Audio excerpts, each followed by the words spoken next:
दोस्तों, आज मैं आप लोगों को एक राजकुमारी और एक ऋषि की कहानी सुनाऊंगी। कहानी बहुत ही दिलचस्प और ज्ञानवर्धक होने वाली है, इसीलिए आपसे निवेदन है कि इसे अंत तक जरूर सुनें।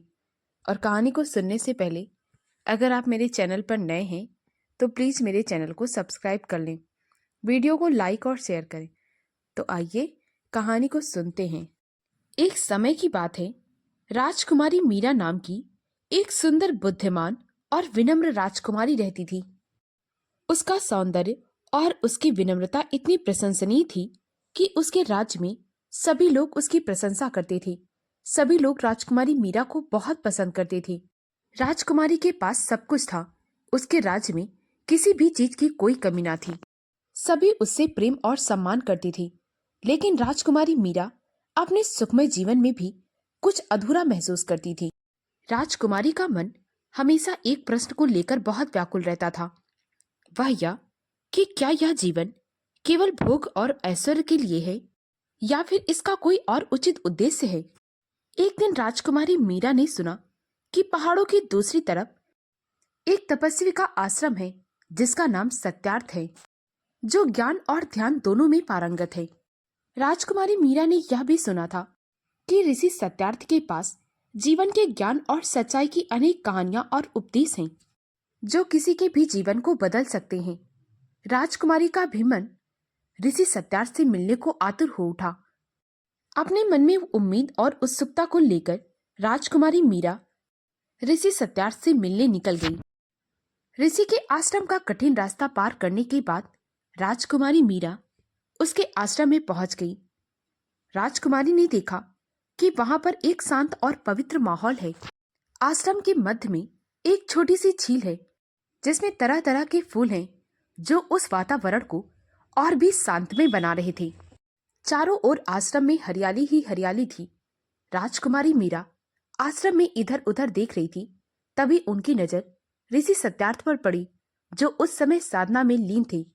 ऋषि की कृपालु और तपस्वी मूर्ति को देखकर मीरा का मन उनसे ज्ञान पाने को व्याकुल हो उठा। राजकुमारी मीरा ने बहुत ही आदर के साथ ऋषि को प्रणाम किया और अपने प्रश्नों का उत्तर पाने की विनती की। ऋषि सत्यार्थ ने राजकुमारी मीरा की बातों को ध्यान से सुना और फिर उनसे कहने लगे, राजकुमारी, जीवन का सत्य सिर्फ बाहर के सौंदर्य और सुख में नहीं, बल्कि अपने अंदर की खोज में है।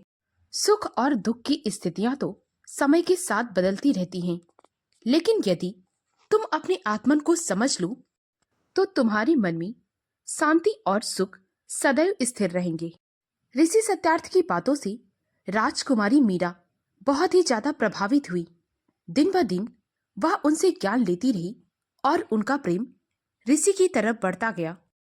अंततः एक दिन राजकुमारी ने अपनी मन की बात को ऋषि के सामने व्यक्त कर दिया। ऋषि ने राजकुमारी पर कोई क्रोध न दिखाते हुए बहुत ही शालीनता के साथ राजकुमारी से कहा, राजकुमारी, प्रेम वही है जो हमारे जीवन को उन्नति और उद्देश्य दे। मेरा जीवन तो ज्ञान और तपस्या में समर्पित है और तुम्हारा प्रेम तुम्हें अपने उद्देश्य और कर्तव्य की तरफ अग्रसर करने के लिए होना चाहिए। तुम्हारा धर्म है अपनी प्रजा की रक्षा और उनकी सेवा करना, ना कि अपने मन को विषय विलास में भटकने देना। ऋषि सत्यार्थ की बात से पहले तो राजकुमारी को बहुत दुख हुआ, परंतु फिर बाद में उसने उनकी बात को बहुत अच्छे से समझ लिया कि यही उसके लिए बिल्कुल सही मार्ग है। धीरे धीरे उसने अपने मन में ऋषि सत्यार्थ के लिए प्रेम और आदर को धर्म और सेवा में परिवर्तित कर लिया। ऋषि सत्यार्थ से आशीर्वाद लेकर राजकुमारी मीरा अपने राज्य लौट आई। लौटने के बाद राजकुमारी ने अपनी प्रजा के हित और उनकी उन्नति के लिए अपना जीवन समर्पित कर दिया। राजकुमारी ने अपने जीवन को एक उद्देश्य के साथ जीने का नया अध्याय शुरू किया और आखिर तक अपने अध्यात्म और धर्म के मार्ग पर चली। ऋषि आदित्य के उपदेश ने राजकुमारी के मन में एक अनोखा सुख और स्थिर प्रेम जगाया, जो उसे सदैव प्रेरणा और शांति देता रहा। दोस्तों, अगर यह कहानी आपको अच्छी लगी हो तो प्लीज मेरे वीडियो को लाइक और शेयर करें। मुझे ज्यादा से ज्यादा सपोर्ट करें ताकि मैं आप लोगों के लिए और भी अच्छी अच्छी कहानियां ला सकूं। कहानी को पूरा सुनने के लिए बहुत बहुत धन्यवाद।